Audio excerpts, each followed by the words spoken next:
Hello everyone, welcome to our channel Legal Mind Maps. In today's video, we are going to cover the topic interpretation and enforcement of standing orders, जिसमें हम section 13A, 14A, section 15, section 13 और some landmark judgments cover करेंगे.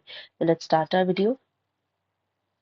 Interpretation of standing orders. Interpretation का meaning क्या होता है? सबसे पहले ये समझ लो, स्टैंडिंग ऑर्डर को समझना है. Interpretation means to understand something, right? So interpretation का मतलब हुआ यहाँ पे कि स्टैंडिंग ऑर्डर्स को अच्छे से समझना, उसके रूल्स को, उसकी गाइडलाइंस को फॉलो करना. तो अब हम डिस्कस कर रहे हैं सेक्शन 13 ए इसके अंदर. तो उसमें सबसे पहले बात करेंगे हम रेजोल्यूशन ऑफ डिस्प्यूट्स, कि अगर कोई भी क्वेश्चन या फिर कोई भी डिस्प्यूट होता है जो कि स्टैंडिंग ऑर्डर के रिलेटेड होता है, ठीक है, उसको समझने के रिलेटेड होता है, उसके रूल्स के रिलेटेड होता है, ठीक है, तो वो सीधी वो बात जाएगी सर्टिफाइंग ऑफिसर के पास. वो उस चीज को क्लियर करेगा, सॉल्व करेगा, एक्सप्लेन करेगा, ठीक है. या फिर कोई अनदर अथॉरिटी जो भी सर्टिफाइड ऑफिसर की जगह डेजिग्नेटेड होगी, या फिर जो भी अप्रोप्रिएट उस टाइम पे अथॉरिटी होगी जिसके पास वो मैटर जाना चाहिए रिजॉल्व होने के लिए, ठीक है, bye the appropriate government. Okay, so now certifying officer or specified authority decides the matter after giving the concerned parties an opportunity to be heard. यानी कि डिसाइड कब होता है मैटर का, रिजल्ट कब निकल के आता है. कोई डिस्प्यूट होता है, प्रॉब्लम होती है, कोई लड़ाई होती है, तो उसका रिजल्ट कब निकल के आता है? सबसे पहले दोनों पार्टीज को सुना जाता है, उसके बाद किसी डिसीजन पे पहुंचा जाता है. जो भी सर्टिफाइंग ऑफिसर या कोई भी अथॉरिटी होगी, तो पहले दोनों को सुनेगी, उसके बाद डिसीजन देगी. Then the decision is final and binding on parties. जो डिसीजन वो देगी वो फाइनल होगा और बाइंडिंग होगा दोनों पार्टीज पे. अब आते हैं स्कोप की बात करें तो सेक्शन 13 ए में बात की गई है specifically applied to interpretation. Section 30 ये specifically interpretation of certified standing orders पे अप्लाई करता है इस एक्ट के under. And disputes about uncertified standing orders, और यानी कि अनसर्टिफाइड मतलब जो सर्टिफाइड नहीं है स्टैंडिंग ऑर्डर्स, यानी जो उसमें नहीं आते, लीगल बाउंड्रीज में नहीं आते, और other employment terms are not covered, जिसमें कुछ आधी अधूरी चीजें हैं, कुछ कवर नहीं हो रहा है, या जो प्रॉपरली रजिस्टर्ड नहीं है, ऐसे ऑर्डर्स. अब एग्जाम्पल से और अच्छे से समझ लेते हैं. In case of disagreement among employees about the interpretation of a specific clause. अगर कोई डिसएग्रीमेंट हो रहा है एम्प्लॉयज के बीच में, कोई कोई स्पेसिफिक क्लॉज है जो सबको तंग कर रहा है, परेशान कर रहा है कि ये क्लॉज सही नहीं है या फिर ये गलत है, इसे चेंज करो. So in the certified standing order, so the certifying officer resolve the dispute. तो वो डिस्प्यूट किसके पास जाएगा? सर्टिफाइड और सर्टिफाइंग ऑफिसर के पास, और वही इसको रिजॉल्व करेगा. तो बेसिकली सेक्शन 13 ए में हमने ये चीज को समझा है कि कोई डिस्प्यूट होता है स्टैंडिंग ऑर्डर से रिलेटेड, तो वो किसके पास जाएगा? सर्टिफाइंग ऑफिसर, और या तो उसकी जगह कोई और अथॉरिटी है जो उस चीज को हैंडल कर सकती है, तो उसके पास जाए. Next, delegation of powers, section 14 A. Delegation क्या होता है? अपने पावर्स ट्रांसफर कर देना, दे देना, बांट देना. So the appropriate government has the authority. जो भी अप्रोप्रिएट गवर्नमेंट होगी उस टाइम पे, उसके पास अथॉरिटी, यानी अप्रोप्रिएट गवर्नमेंट या जो भी उस टाइम पे जगह पे बैठी है उस चीज को करने के लिए, ठीक है, हैज द अथॉरिटी, उनके पास अथॉरिटी होती है to delegate any of its power, कोई अपनी पावर्स को डेलीगेट करने की अपने सब ऑर्डिनेट को, ठीक है. The exercise of delegated powers. The officer to whom the powers are delegated exercise them subject to conditions and restrictions specified in the notification. अब ऐसा नहीं है जिस ऑफिसर को पावर्स मिल गई हैं वो कैसे भी उसे यूज कर सकता है. उसे सारे जो गाइडलाइंस, जो रूल्स है, जो रिस्ट्रिक्शंस है, उनको फॉलो करना पड़ेगा. उसी के साथ वो उन पावर का इस्तेमाल कर सकता है. और या फिर कोई डिसीजन लेने की पावर है उसके हाथ में, तो उसको भी उन्हें सारी जो रूल बुक को देखते हुए जो भी चीजें मेंशन है उसको ध्यान से देखते हुए ही वो डिसीजन ले सकता है. Now any action taken by the delegated officer is considered as if done by the appropriate government. अब क्या है, डेलीगेटेड ऑफिसर के पास जो पावर्स है वो किसने? अप्रोप्रिएट गवर्नमेंट ने, जो भी जिनके पास भी वो पावर थी उन्होंने दी है. तो वो एक तरीके से वो ऑफिसर उसी अथॉरिटी को, यानी उसी अप्रोप्रिएट गवर्नमेंट को, जो है, जैसे मान लो ए है वो गवर्नमेंट का नाम, फॉर एग्जाम्पल जस्ट टेलिंग, तो उनको रिप्रेजेंट कर रहा है. तो अब जो भी वो करेगा, उसके जो भी एक्शंस होंगे, तो वो जो है वो ये समझा जाएगा कि ये जो ए है जिन्होंने इसको पावर दी है उसके एक्शंस है, ठीक है. नाउ रेवोकेशन और मॉडिफिकेशन. द अप्रोप्रिएट गवर्नमेंट, अब जो ए है, यानी हमने ये नाम रखा था ना अभी, जो भी अप्रोप्रिएट गवर्नमेंट है ए, ठीक है, उसके पास राइट है कि वो कभी भी रिवोक या फिर मॉडिफाई, यानी कि उसे कुछ डेलीगेशन पावर्स में कुछ ऐड करना है, ज्यादा देनी है, कम देनी है पावर, या फिर उसे वो पावर वापस लेनी है, तो वो ऐसा कर सकती है under the section. 14 A. Now example, the state government में डेलीगेट, जैसे अब हमने एक सर प्रॉपर एक गवर्नमेंट का वो ले लिया है, एक स्टेट गवर्नमेंट है वो डेलीगेट कर सकती है अपनी पावर को to approve certain amendments to standing orders to a regional labour, यानी उसने डेलीगेट कर दिया अपने पावर्स को लेबर ऑफिसर को, रीजनल लेबर ऑफिसर को, ताकि वो कुछ अमेंडमेंट्स है स्टैंडिंग ऑर्डर के उनको अप्रूव कर पाए। ठीक है, ताकि जो काम है वो जल्दी हो पाए। ये हो कि स्टेट गवर्नमेंट के पास इतना सारा काम होता है, हो सकता है कि वहां तक फाइल पहुंचते हुए या फिर जो बात है वहां तक पहुंचते हुए टाइम लग रहा हो, तो उन्होंने अपनी पास डेलीगेट कर है क्योंकि इस मैटर को आप फॉलो कर, आप मतलब इस मैटर पे देखो और इसमें जल्दी से जल्दी क्विक डिसीजन दो। तो इस तरीके से पावर डेलीगेट हो जाती है। Now powers to make rule. Section 15. Rule making authority. The appropriate government is empowered to make rules under this section. जो appropriate government है, सॉरी ये जो appropriate government है उनके पास पावर होती है कि वो rules बना सकते हैं किस सेक्शन में, सेक्शन 15 में।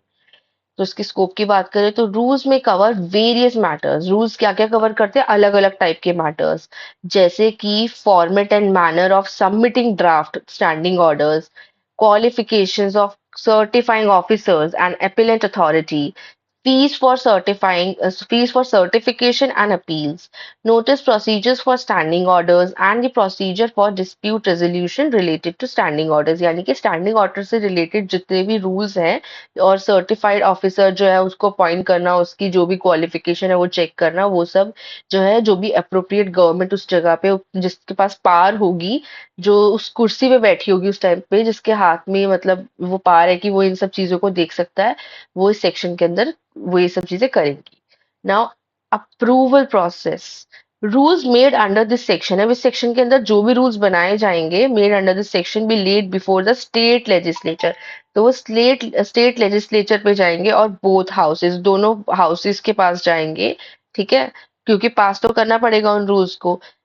Houses of Parliament depending on whether the appropriate government is a state government or central government। अब इस बात पे, अब वो लेजिस्लेचर पे जाते हैं या फिर दोनों हाउसेस पे जाते हैं, ये इस बात पे निर्भर करता है, इस बात पे डिपेंड करता है कि जो रूल्स है वो कौन बना रहा है, स्टेट गवर्नमेंट बना रही है या सेंट्रल गवर्नमेंट बना रही है। And are subject their approval, और उसके बाद उनके अप्रूवल की बात की जाती है।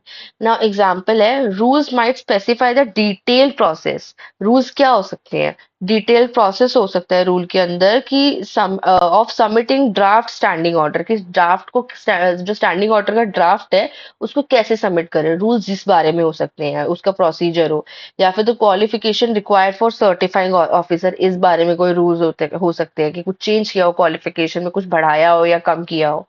और the fees applicable for appeals, कुछ रूल्स चेंज हुए, मॉडिफाई हुए हो, तो ये सब पास कराने पड़ेंगे। Now penalties and procedure, section 13। तो penalties for contravention, of course अब ये जो फॉलो नहीं कर रहा है, राइट, जो एम्प्लॉय है वो जो स्टैंडिंग ऑर्डर के अंदर क्लॉजेज हैं, एक्ट है या फिर जो भी रूल्स है उनको फॉलो नहीं कर रहा, तो उसको फाइन भरना पड़ेगा अप टू ₹500। और इधर जो सर्टिफाइंग ऑफिसर की बात की गई है, इसमें दो चीजों की बात की गई है, या तो स्टैंडिंग ऑर्डर्स में जो रिटन रूल है वो, या फिर सर्टिफाइंग ऑफिसर्स ने कुछ रूल्स अप्लाई किया, कुछ बनाए गए रूल्स लगाए हैं, तो वो दोनों में से कोई भी रूल अगर फॉलो नहीं किए जाते हैं एम्प्लॉयर के थ्रू, तो उसे फाइन भरना पड़ेगा up to ₹500। Now next point ये है, if the contravention persists the employer may face an additional fine। अगर वो फिर भी करता रहता है रूल्स को, मतलब तोड़ता रहता है, यानी उनका उल्लंघन करता रहता है, तो उसको फाइन जो है वो और भरना पड़ेगा, वो होगा ₹50 for each day beyond the first convention. यानी कि जिस दिन पहले दिन से उसने रूल तोड़ा और वो हर रोज रूल तोड़ रहा है, तो उसे हर दिन का 50-50 रुपीज ऐसे भरते जाना पड़ेगा आगे तक। Now, role of inspectors. Inspectors have the authority to enter industrial establishment। Inspectors के पास अथॉरिटी है कि वो इंटरफेयर कर सकते हैं इंडस्ट्रियल एस्टेब्लिशमेंट्स में। They can inspect standing orders, वो इस बात का ध्यान रख सकते हैं कि स्टैंडिंग ऑर्डर सही बना है नहीं बना है और ठीक से फॉलो हो रहा है या नहीं हो रहा है। Take copies, examine individuals and request the production of relevant documents। जो भी चीज उन्हें चाहिए होगी, डॉक्यूमेंट्स जो भी वैलिड डॉक्यूमेंट्स वो मांगेंगे वो देने पड़ेंगे कंपनी को, और उसकी कॉपीज ले सकते हैं, इंडिविजुअल को एग्जामिन कर सकते हैं। Now, if an inspector believes there is a contravention, they may initiate proceedings against the employer. अगर इंस्पेक्टर को कहीं भी ऐसा फील होता है कि यहाँ पे कोई तोड़ रहा है रूल्स को, तो वो तुरंत एम्प्लॉयर के अगेंस्ट एक्शन ले सकते हैं। Procedure for proceedings, the inspector submits a report. अब इसका क्या प्रोसीजर है, इंस्पेक्टर जो है वो रिपोर्ट सबमिट करेगा सर्टिफाइंग ऑफिसर पे के पास, बिकॉज सर्टिफाइंग ऑफिसर के पास ही पनिश करने की अथॉरिटी है।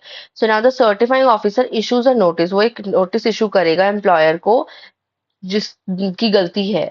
ठीक है, तो if satisfied the certifying officer may initiate proceedings following the prescribe procedure. अब आगे जब ये चीज प्रूफ हो जाती है कि हाँ भाई गलती हुई है उस एम्प्लॉयर से, तो वो आगे प्रोसीजर आगे लेके जाएगा उसको उसके ऊपर एक्शन लेने के लिए।